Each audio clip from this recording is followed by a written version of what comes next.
My name is Christopher Brown from the Department of Romance, Languages, and Literatures at Harvard University, and we are very happy to be joined here today by Douglas Harper, Professor of Sociology at Duquesne University, and we will be discussing his most recently published book, The Italian Way, Food and Social Life. So thank you very much for joining us here today. Thanks very much for welcoming me. So how did this project come about, and how do you see it as fitting into your line of sociological studies?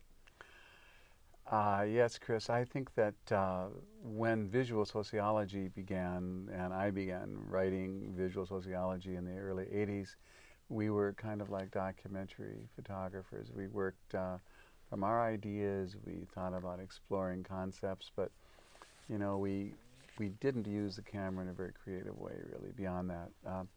There was then an evolution to work where the image became the source of discussions and dialogue in some kind of collaborative way.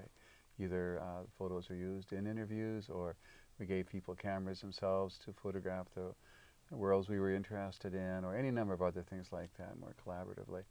By the time it got to the Italian way, I was on one hand trying to do the first, which is to explore ideas visually that were my ideas, and I was also trying to do the second, which was to use a camera to create dialogue. And I think that in this case it was probably more successful to do the first, because the Italians were so easily drawn into conversations about food, and you know, and maybe I was a little disappointed by that, but I think in the end the book reflected a balance, you know, of these approaches. The dialogue that you were talking about extends beyond just the interviews and actually to the authoring of the book. It was a collaborative project with Italian sociologist Patrizia Faccioli. So could you speak a little bit about the experience of working in tandem with her? I met Patrizia in '92, and we'd written several articles together, some real focused studies of Italian advertising, for example. So we had some experience working together.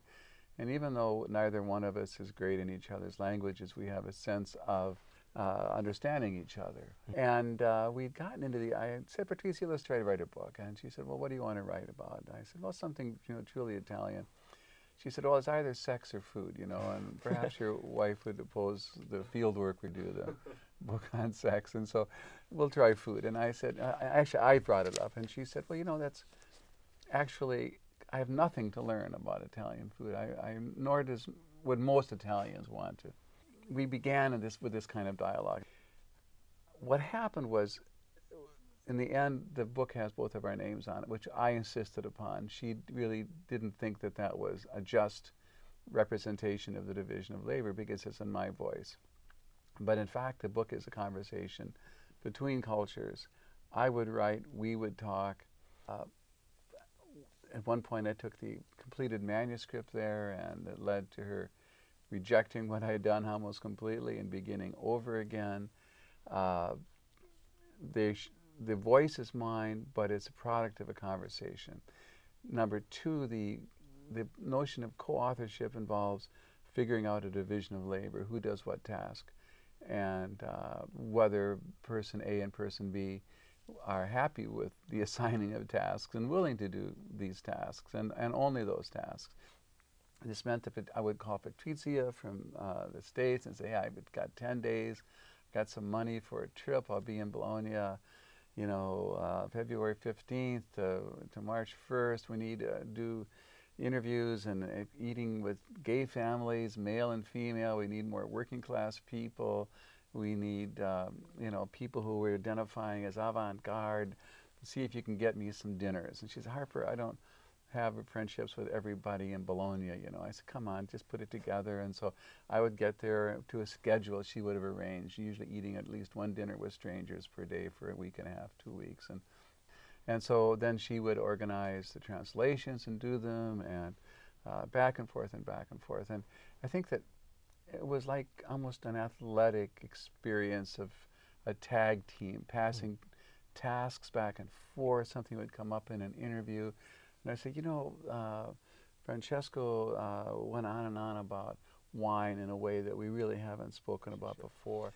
So I think that it was a very happy and good co-authorship, something that made me believe that scholars from across cultures can have a great time, you know, in a project like this. And finally, I would say that Patrizia, in her comments in the book at the end, in her Digestivo, she talks about how she was surprised at what she learned and how she kind of gained new perspectives on her taken for granted apprehension of her own culture. It's made me feel happy. Well, I can imagine that that back and forth would go very well, unless, of course, you tried to drink a cappuccino after dinner. as she calls you Doug the Y guy, but that was one of your Ys. That's right, yeah. Well, yes, we were often facing the fact that her explanations there was no rational basis for the ways that she was explaining culture. And I think she came to feel that in a new way through this process. I remember one day asking to cook in her kitchen, which she would let me do not often, but and I said, now I'm going to really challenge you tonight. What are you going to do, Harper? Well, I'm going to cook fish and then pasta. She said, I cannot eat these foods in this order, nor can any other Italian, but let's just try. Let's just see if we can do it. For example, my wife likes to serve pie before turkey at Thanksgiving, because by the time you finish the turkey, you're too full to appreciate the pie, right? So that's a great idea. Yeah, so we always have pie first. Have a pie antipasto, and then have turkey. But the Italians are simply not willing to do this, and she really did not allow me to cook the fish and then the pasta, for example, in this case. Well, that leads me kind of into my next question, because one of the underlying arguments throughout the book is this relationship between structure and improvisation, which you seem to imply is very important in the Italian culture, and with, for example, the sequencing of food at an Italian meal. So could you speak a little bit about that thread that you sort of weave throughout the book? I think that, again, this has to be a hypothesis because there's no way of proving it, but if you look at Italian culture historically, you see that fundamental ideas about health, have to do, tracing back to Galeno, who was a 2nd century Greek doctor, really, and philosopher. The notions of health that emerged at that time had to do with balance between elements in terms of their characteristics and also their qualities. And being unhealthy was having things out of balance. And those led to an extremely structured way to look at food. You needed to make sure that there was moist and dry, that there was sour and sweet, and there were things in the proper combination at the proper time of the year and the proper weather circumstance and so forth and so on. And then when Italy became Catholic, became Christian, that led to there being 2 diets, one that was correct for the Catholic religion and one that was not. And so in the days when you had to not have meat, there had to be an alternative set of combinations and structures. And so for whatever the reason, there became this extremely powerful notion of the order that you eat food in and the idea of what kinds of things combine and what kinds of things do not combine. So that's where it begins.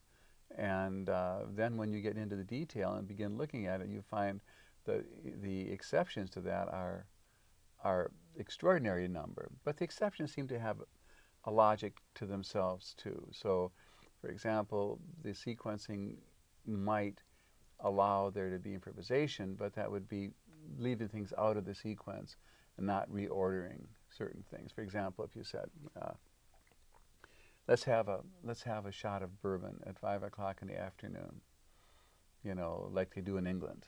And I'm sure on occasion it's needed. Yes. And she would say, Harper, you're an alcoholic if you drink alcohol now. Alcohol as a digestivo, its function in the meal is to digest the food. And I'd say, well, it's just an excuse to call it a digestivo. It's a way to protect yourself from its danger. You give it a category, you put it at the end of the meal when you're already full of drinking wine, and so you'll drink just a little bit of alcohol. So it's a way that the culture has come to define a dangerous thing, like sugars are only eaten at one time. Well, I guess then my final question is, will Americans get it right? Will we understand the Italian culture in terms of food? Never.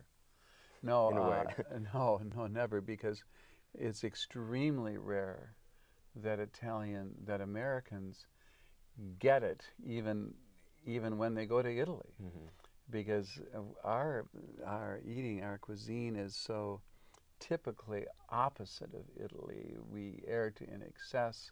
We think that more complicated recipes are necessarily better.